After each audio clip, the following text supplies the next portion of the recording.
السلام علیکم دوستانو شیردل تخنیکی معلوماتی چینل ته ښه راغلاست دوستانو الله تعالی دی وکړي چې د صحت او عافیت جامو پتن ولري زموږ د نن ورځې ټاپک او موضوع دا موږ څنګه کولی شو په خپل کور کې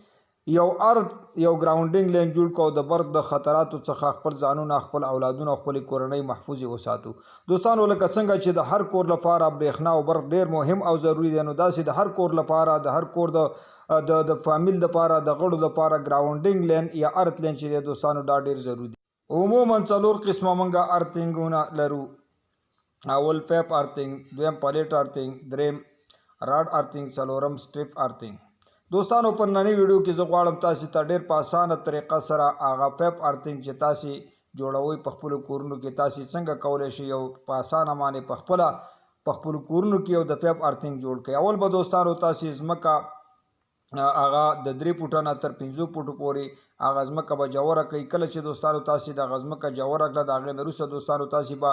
په باندې 1 انچه یا 1.5 انچه یا 2 انچه پیپ د اوبو والی او په اول سر کې دوستانو چې تاسو کم کوزوئ 15 سوري به 15 انچه ساحې بعد دوستانو یو هول سوري پکې وکړئ او 15 سوري به پکې وکړئ د هغې نه وروسته به دوستانو چې کم سربار پاتې کېږي په هغه کې به یو سوري وکړئ بیا به دوستانو تاسو دا ورټکوئ په دغه ساحه کې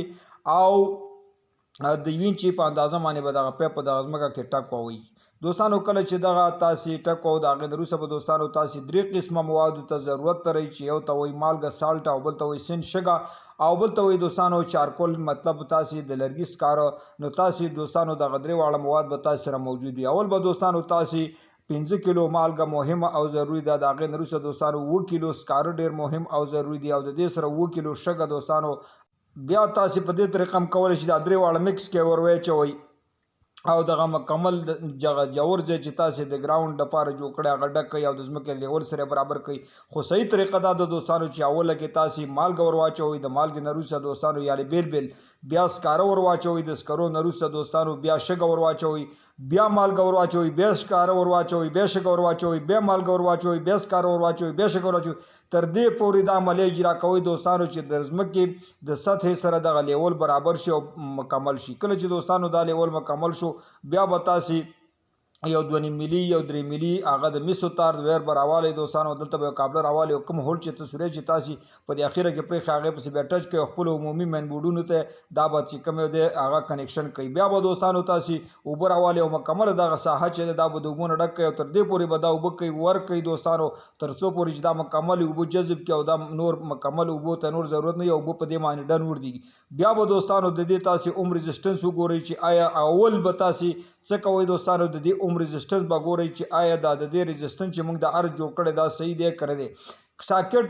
کله چې تاسو دوستانو د دې نه مزه کنیکشن کو عمومي مین بورډ ته بیا به د هغې نه دوستانو تاسو کنیکشن کوي فرعي بورډونو ته یعنې د اتاقونو بورډونو ته او د هغې نه بیا دوستانو تاسو کنیکشن کوي لکه څنګه چې تاسو فاز او نیوټرل ار یو بورډ ته هغه غځوئ او کنیکشن کوئ دغسې به ورسره دوستانو دغه ارت لین چې دی دوستانو دغه به ورسره هم غځوئ عموما د ارت لین دوستانو هغه کلر چې دی هغه شین دی او د نیوټرل لین چې دی هغه کلر چې دی هغه تور دی دوستانو او د فاز چې دی هغه سور دی نو تاسو به په دې طریقه باندې دوستانو کولی شئ چې هر ساکټ ته دا ورسوئ کله چې دوستانو بیا تاسو د دې عمر ريزिस्टेंस ګورئ چې صحیح زمونږ دا عمر ريزिस्टेंस چې د دې صحیح دی که نه دی دا هر چې موږ جوړ کړی دا مضبوط دی که نه دی دا به ګورئ چې مطلب دا صحیح کار کوي که نه کوي نو کله چې دوستانو تاسو د دې عمر ريزिस्टेंस ګورئ نو اول به تاسو دوستانو فاز دا یو کلیمیټر یو ډیجیټل ملټي میټر یا کلیمیټر دا به راوالی دوستانو او دا به په AC ولټ باندې وردوئ کله چې دوستانو انتخاب سوچ تاسو په ولټ باندې وردوئ د هغې نه وروسته دوستانو تاسو به په پاز او نیوټرل کې دغه پروپس دغه کنیکشن ویرونه ورکوي تاسو ته به هغه ولټ شو کې چې موږ 100 ولټ دی د هغې نه وروسته دوستانو بیا به تاسو یو په پاس کې ورکوي او بل به په دې ګراونډینګ چې کوم تاسو د ارت لین را تېر کړی هغې سره به ورکوي چېرته دوستانو ولټ چې دی د دې زموږ د ولټ سره مساوي وي یا که د نیوټرل او فاز او دغسې د فاز او د ارت د دې ولټ چې دی مساوي دا صحیح شو دوستانو زموږ دغه چې دی ارت چې دی دا نورمال دی بیا به دوستانو تاسو نیوټرل چې دی دوستانو دا به د ارت سره وګورئ چې کله دوستانو ستاسو 15 نه تر 3 پورې یا د 1 نه تر 15 پورې زمونږ عمر ريزिस्टेंस دوستانو زمونږ دغه چې بالکل چې او ایکسلنٹ دی او کریکټ دی صحیح دی دوستانو زمونږ ار چې د دې عمر ريزिस्टेंस چې دا مکمل صحیح دی او خاص صحیح دی مکمل دی کې مشکل نشته خو کله چې دوستانو د 15 نه چې هغه د لسو پورې ونه دا زمونږ هغه چې ویک دی لږ ضعیف دی نو بیا مونږ د دې قوي کولو ته ضرورت لرو نو په دې طریقه باندې دوستانو تاسو کولای شئ په خپل کورونو کې یو ارت یا ګراوندینګ لین چې په اسانۍ سره جوړ کړئ خپل ځانونه خپل اولادونه خپل کورنۍ د بر د خطراتو څخه محفوظ وساتئ دوستانو زموږ د نن ورځې ټاپک او موضوع هم دومره وا کغواړئ د بر تخنیک څخه ځانونه برخمن کړئ او خپل هر قسم برقي وسایل په خپل کورونو کې جوړ کړئ نو زما چینل د سره سبسکرایب کړئ او دا ویډیو د سره لایک کړئ د توجه نه مو یو جهان مننه السلام علیکم